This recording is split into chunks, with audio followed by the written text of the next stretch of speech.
बाद एक बार फिर आपका स्वागत है आप ही के अपने पसंदीदा शो में जिसका नाम है खास मुलाकात। और खास मुलाकात इस वक्त जारी एक खास शख्सियत से, जानकार अर्थशास्त्री, जांबाज पुलिस अफसर, एक चोटी का राजनेता, फिलहाल अध्यक्ष राष्ट्रीय जनजाति आयोग डॉक्टर रामेश्वर उरांव से।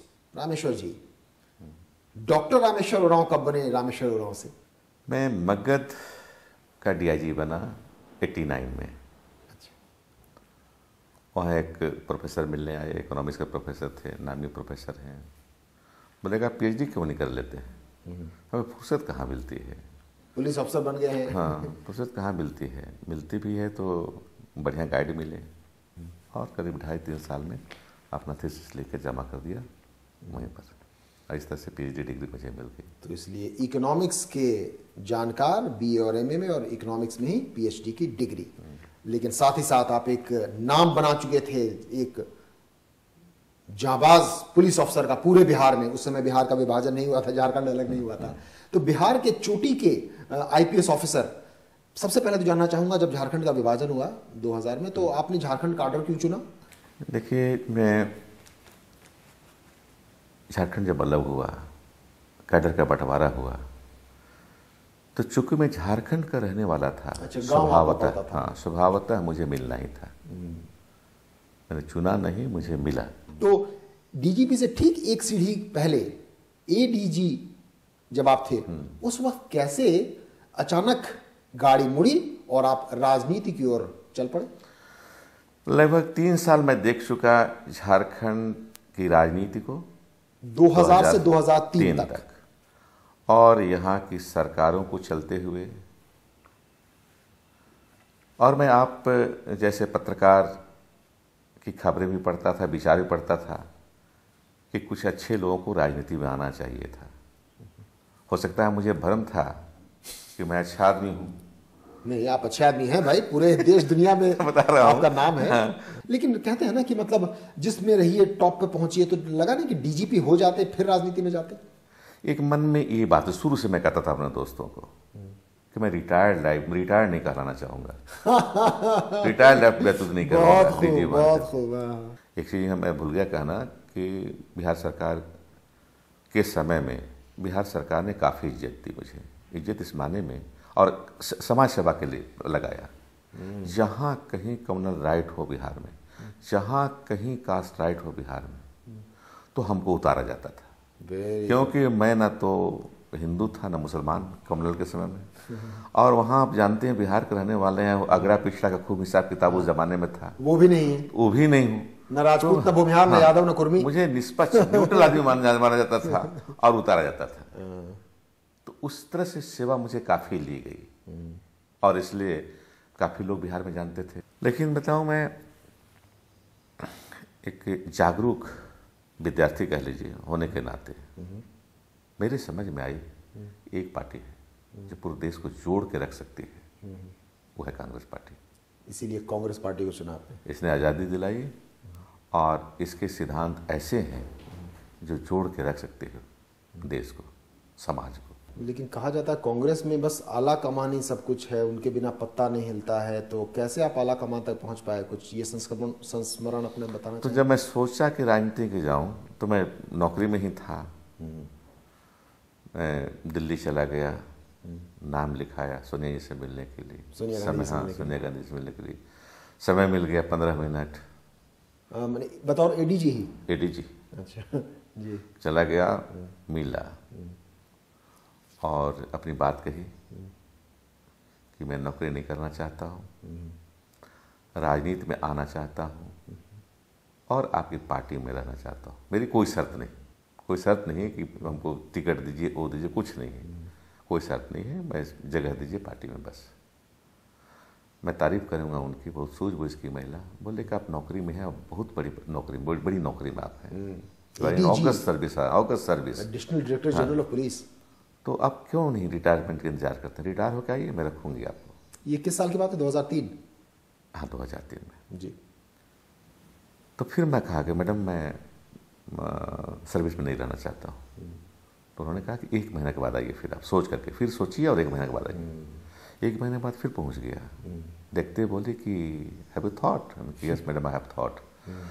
आई don't want to continue in the service, मैं सर्विस में नहीं रहना चाहता।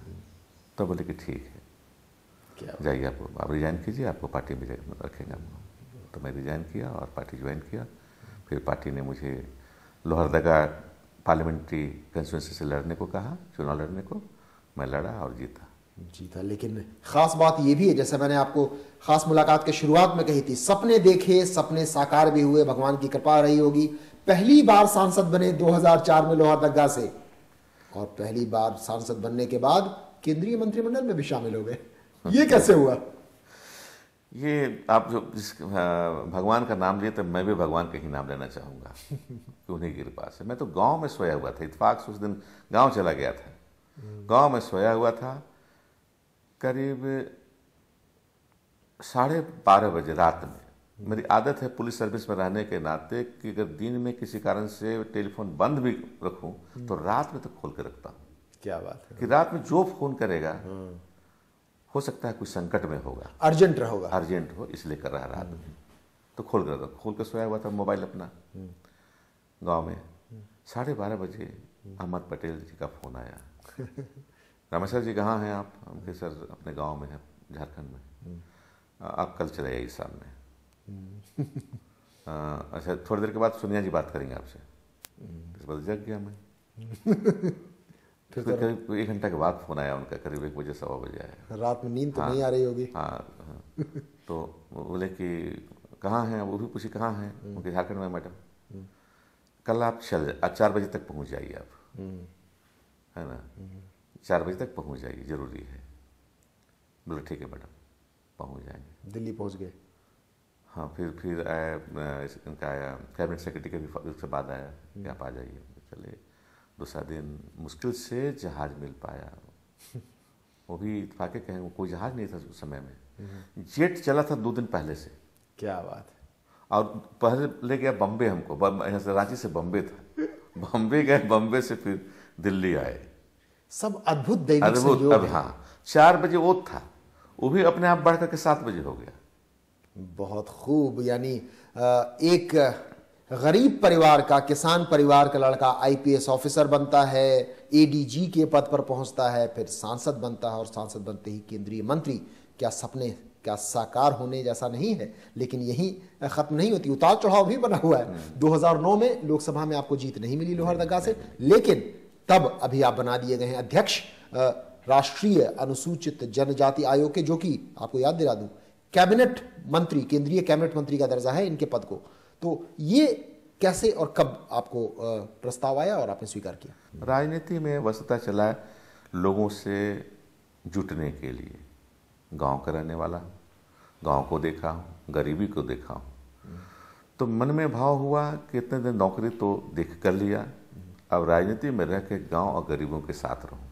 शहर में हम लोग छोटे हो गए हैं, कम उदार रह गए हैं, लेकिन गांव में अभी भी उदार है बहुत लोग। बहुत खूब। तो अब हम वापस लौटते हैं उसकी ताज़ा इस पर कि बतौर अध्यक्ष राष्ट्रीय अनुसूचित जनजाति आयोग के कौन कौन सी और प्रायोरिटीज हैं आपकी, प्राथमिकताएं हैं? मैं आंकड़ों पर जाकर बोलना चाहूँगा कि भारत सरकार तो राशि काफ़ी दे रही है, आवंटन कर रही है आदिवासी विकास के लिए, लेकिन राज्यों द्वारा, राज्य सरकारों द्वारा उस राशि का सदुपयोग नहीं हो रहा है।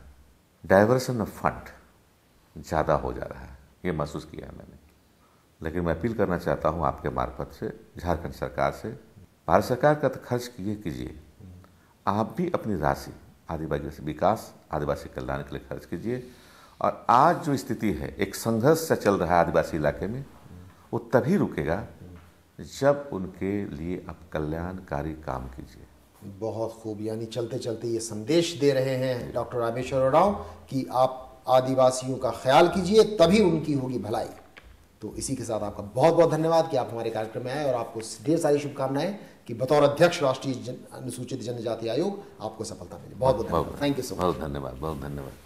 ये थे आज के हमारे खास मेहमान डॉक्टर रामेश्वर उरांव, अध्यक्ष राष्ट्रीय जनजाति आयोग। उम्मीद है इनसे मुलाकात आपको जरूर पसंद आई होगी, लेकिन इस वादे के साथ हम हो रहे हैं आपसे रुखसत की अगले हफ्ते एक बार फिर होगी आपसे मुलाकात, इसी खास मुलाकात में एक और दमदार और शानदार शख्सियत के साथ। तब तक मुझे दीजिए इजाज़त। नमस्कार।